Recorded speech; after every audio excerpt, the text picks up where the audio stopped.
Welcome back. Welcome back. Little cousin duo vid. Here just kind of talking about how the East sucks this year so far. I mean, I know we're a little over 2 weeks into the season, almost three by the time you're seeing this, but it's just kind of weird. Like everyone always talked about how these teams like the Knicks, Sixers, Bucks were going to be so good. The Knicks made all these moves. The Bucks made all these clutch signings. The Sixers signed Paul George. Like every Eastern Conference team made these huge moves, except for the Cavs and the Celtics, and they look like the best two teams by a long shot. The Cavs are 9-0 at the time of recording. The Celtics are 7-2, just lost a tough one to the Warriors. But the East just stinks. Like they're the only two teams over 500 out of the whole thing. I just want to know what's your thoughts on the East, because I just kind of want to go down the line and talk briefly about every team because they're bad, man. Like they're just not looking up to par whatsoever. I'll pull up some numbers and all that, but just for a base intro, I mean, the East The is bad. East is wide open. The East What? is as wide open as I've ever seen it. Obviously, like Matt said, wanted to make sure I preface this. We are 3.5 weeks into the season, or 2.5 weeks, whatever it is. But I mean, you yesterday in our video, if you guys haven't checked the tiers video, go check it out. You said there was no parity in the NBA. I said no. I think there's a lot of bad parity. I think there's a lot of teams that are just mids right now. Like Well, those teams. I think there's a ton of parity in the NBA. The East is wide open. The Pacers are not what they were supposed to be. The Knicks are not what they were supposed to be. You got teams like the Nets. You got teams like the Heat who are breaking. I mean, these are teams that were supposed to be nowhere near where they are in the standings. And again, prefacing this is 3 weeks into the season. Anything could change tomorrow. But it's just been super interesting watching the way the cards fall. I want to say before we go through every team, which I think we should do, we should talk about each team. Yeah, we'll go through. The Bucks called it.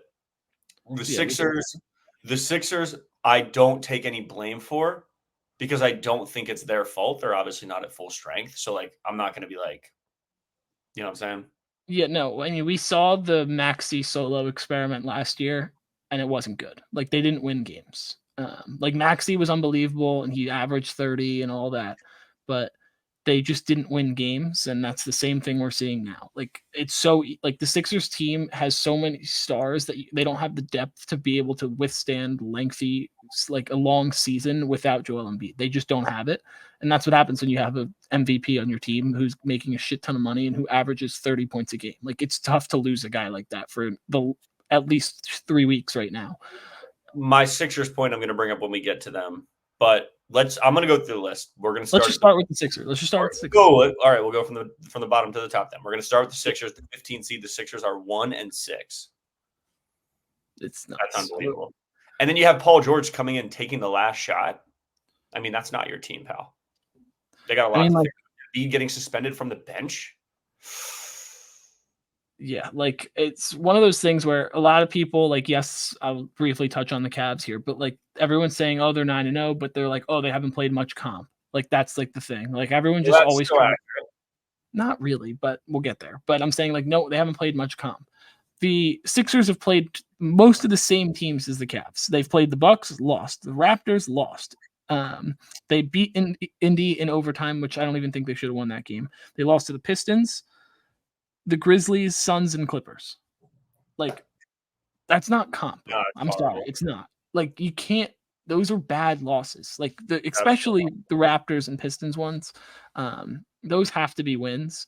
Like, this team, I understand they're missing Embiid, but they're not 1-6 bad. They're not. But here's the thing. Threes are killing them. It's 2024. Yes. Okay. I'm not sure about this. You can fact check me. I believe they're they're 25 or below in threes per game. I actually have I have it right here. Okay. We got they're 25th in points, they're 21st in pace, they're 29th in field goal percentage, they're 25th in 3-point field goal percentage, 29th in rebounds, 30th in assist percentage.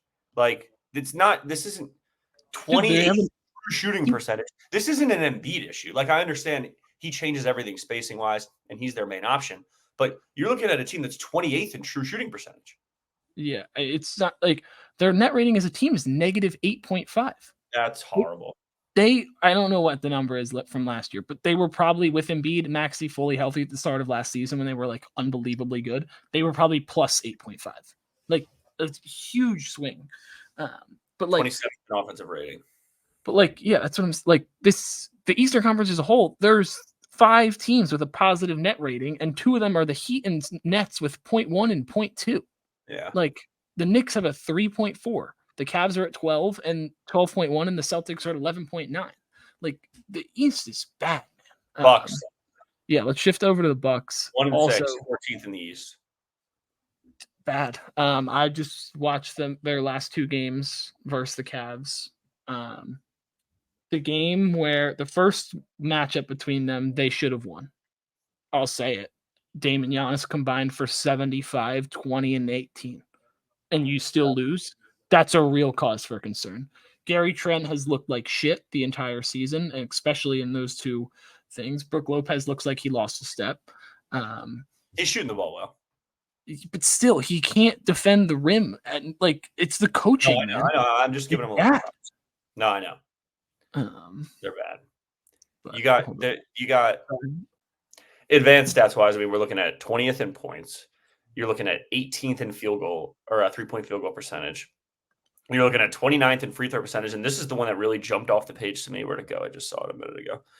28th in OREBs, and you got Giannis and Big Brook. You got 2 7-footers down there. You're 28th in OREBs. This team barely beat us, and we didn't even look good. This was early on in the season. I think we beat them. Right now, this team's all over the place. I knew they were going to be horrible, and Giannis is looking out. If he, this is as God is my witness. If Giannis comes to the Nets, I will boycott. That's a conversation for when those rumors really start to swirl. But like, even just like going on the offensive rebound point, they don't use the size well. Like Giannis to me is really, really good. Don't get me wrong. But a lot of the times in the half court with him and Dame, he's not a good screen setter. So you don't have Giannis rolling to the basket as much as you should. Absolutely. That's 1 on Doc Rivers and Darvin Ham. 2, the Damian, like, it's just so much iso ball. They have a 54% assist percentage. They're second to last in the Eastern Conference in assists, only behind the fucking Sixers. Like, you can't score only a little over half your baskets on assists. Look at all the best teams like the Celtics or the Cavs, just for point blank period to start the year. Every single guy on these teams is getting assists, like at least 1. Like, they're just swinging the rock, hitting threes. This team can't shoot besides Dame. Brook Lopez has been fine, I guess, but he's not a volume 3-point shooter or really spotting up. Like, the only way he really gets it is if he's just hanging out on the wing. The team just doesn't look right, and I think it's a lot to do with coaching. And like, everyone always is going back to that point about firing Adrian Griffin. I still like the firing. I just don't like hiring Doc. There's a lot of guys. I'm not going to do my Doc bit right now. If you've watched the channel, you know how I feel about Doc. He's by far the worst coach in the NBA. Like, they're just bad. Negative 6.3 net rating. Like, it's just really, really bad. Dame averaging 30. They don't even rebound well. Their rebound percentage is 48.8. That's 10th in the East. Like, it's just not good. They're running Bobby Portis post ups with Dame and Giannis on the floor. It's unbelievable. Like, they just need to like simplify things, I think, or like, I don't know. They just need to start doing more Dame and Giannis action. Like, it's the best thing you can do in the NBA. Think of every good duo ever. Like, you just run a pick and roll with your best 2 players if they're a big and a guard. Like, that's just what you do. Bring him out to the right. Bring him out to the right wing. Push the guy through from the corner down across both blocks, and obviously clear out that right side. You can even have you could have Dame screening for Giannis. Yes, dude. Also, Dame I was watching those games, dude. They were setting screens. Like, if you think about the court at the top right corner, and we're guarding them out there because Dame can shoot it from the logo. You have Giannis, dude. If Dame gets, you said it all the way to the top. You get double. Dame can just throw it over the top to Giannis. Now Giannis has from the 3-point line in. No one can stop him in that scenario. Sit downhill a little bit. You got Brook in the corner. Yeah, like, it's so simple. They need a new coach. It's all good. It's going to be coaching until they get rid of him. He's the worst coach in the NBA by far. Yeah, just really bad. But those 2 are the 2 I really wanted to focus on. I mean, we'll speed through kind of the rest of them, like the teams that we thought were kind of contenders, and then we can actually touch on like the Nets and stuff. We're going to do another Nets video. We just did one before. Go check that one out. Well, real quick, let's so Raptors, whatever, Pistons. They actually had some good wins, but whatever. It's the JV Bickerstaff effect. You play good defense, you'll be in every game. You'll have a chance to win a couple. Are they running the dog chain?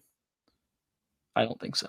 Okay. No confirmation on that. Pistons fans, leave it in the comments. Leave it in the comments. Jordan Poole, he looks like he's trying to prove less. He looks a little bit more natural. He looks a lot better. Koulibaly balling. Magic. Koulibaly balling. Magic. It's tough, man. They were looking good. They were, to me, before the Paolo injury, looked like the third best team in the East, personally. I mean, we're 2.5 weeks into the season. But before that injury, they looked awesome. Paolo looked unbelievably good. And they were a team that scared me. I said after the playoffs last year, this team is not going to be going anywhere. They're going to continue to get better and better. And they were kind of what I expected, what everyone else expected the Pacers to be. I was not high on the Pacers this year whatsoever at all.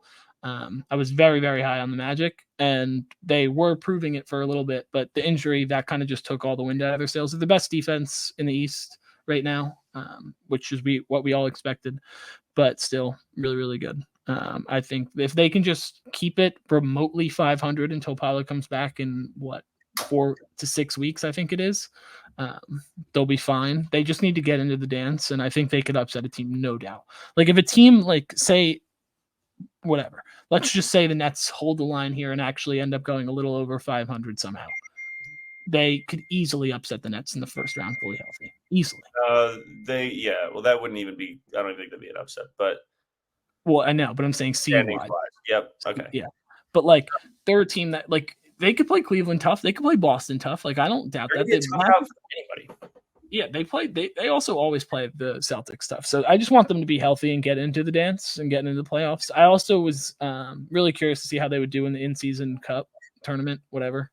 But then the next two, Hornets and Bulls, I like the Hornets. If I could pick any team that I'd want all those players on my team from a pure, just like loving watching guys play vibes team. Like you got Melo, you got my boy Miles Bridges, and you got a young guy, Brandon Miller, that's fine. And you got a young guy, Brandon Miller, who's I would love to have on my team from a rooting for perspective, where you could say his ceiling is X, and you could make an argument to somebody and just be, and like the way I do my arguments with Cam Thomas, I'd do the same thing for Brandon Miller. Yeah, no, Brandon Miller's elite. I love Brandon Miller. I love Melo.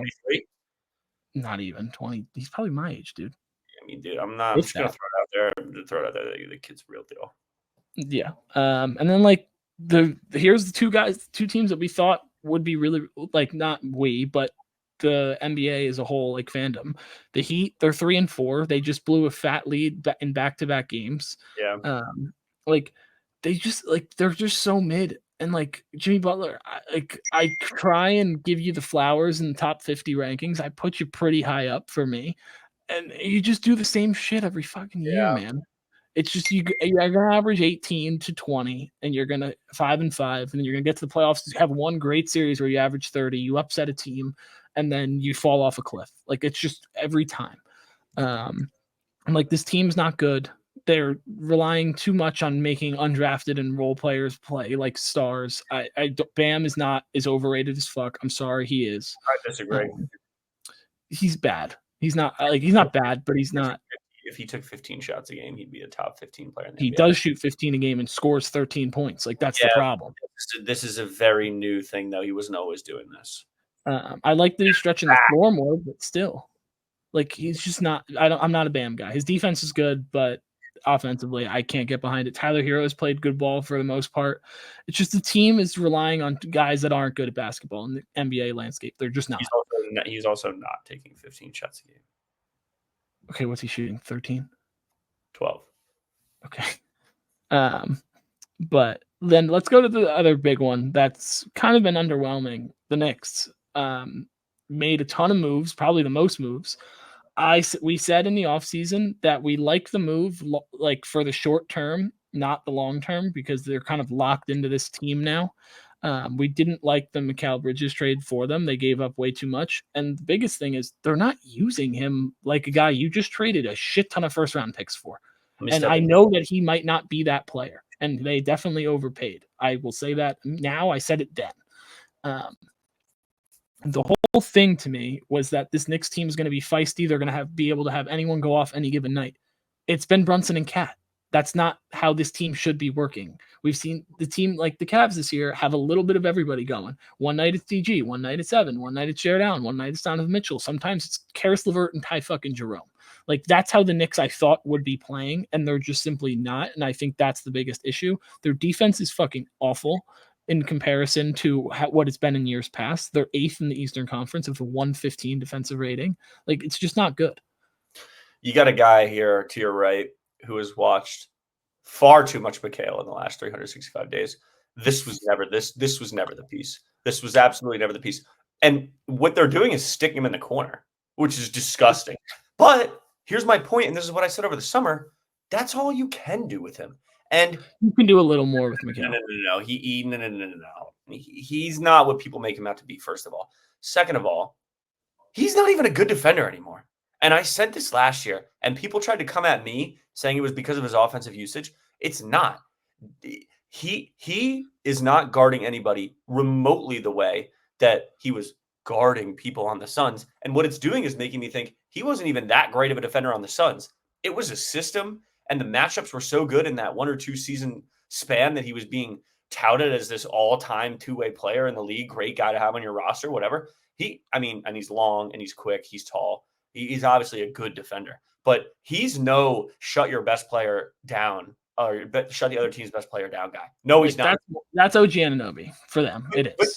But people have said that about him point blank period. That no, he's they have. But no, the thing is, when they played the Cavs, a lot of the time we saw him on Mikal on Darius Garland, in combination with Brunson and all that, or even Donovan Mitchell. Like Mikal's long and tall, but he's not strong. Like Donovan Mitchell was bodying him. And I think that was like the biggest issue for them. He is far away from hold the other team's best player to under 20. Far away. Yeah, no, just not great. I mean, I know it's 7 games in for them, but let's not. Well, nothing's going to change if you don't change the way you're using him. Yeah, I think they just need to be like it's just still all like that's the one thing I always said about Brunson is he's really, really good and he can carry you through a playoff series or two. But once you really get down to it, I just don't know if you can rely on him solely to get you a championship. I don't know if he's that good of a player. I don't know if there's probably 5 of those guys in the entire league. So I'm not trying to say this as a slight, but that's how they use him. And like Cat's been good, man. Offensively, defensively, Cat's been filling it up. Defensively, he's terrible, but offensively, he's really, really good. They just lost all their rim protection without Mitchell Robinson being in there and Isaiah Hartenstein. Hartenstein was a great piece, the physicality of it. They lost some of that adding Mikal and Cat. Like that. That's the defense. Like that's why the Knicks were good. They would get 5 shot attempts for Jalen Brunson in a possession. Like that's why the Knicks were really, really good, and they don't have that anymore.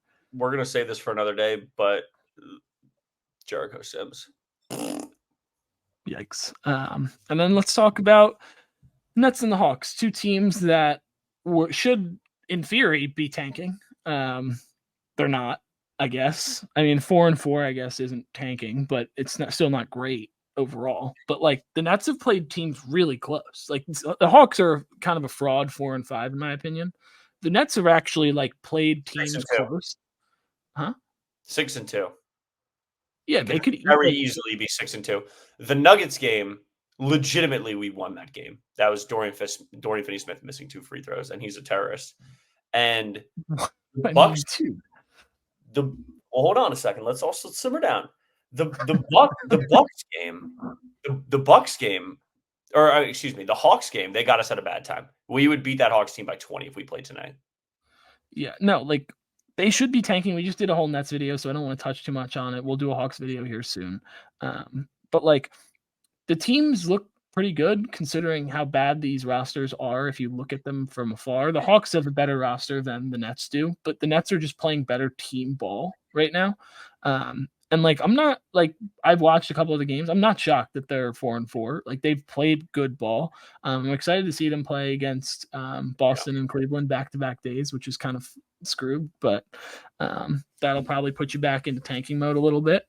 But still, I'm excited. And then the Pacers, I mean, we said it in the offseason. We said it again here. They're just not good. And this team is very, very, very much 2021 Hawks. Very much so. Prolific.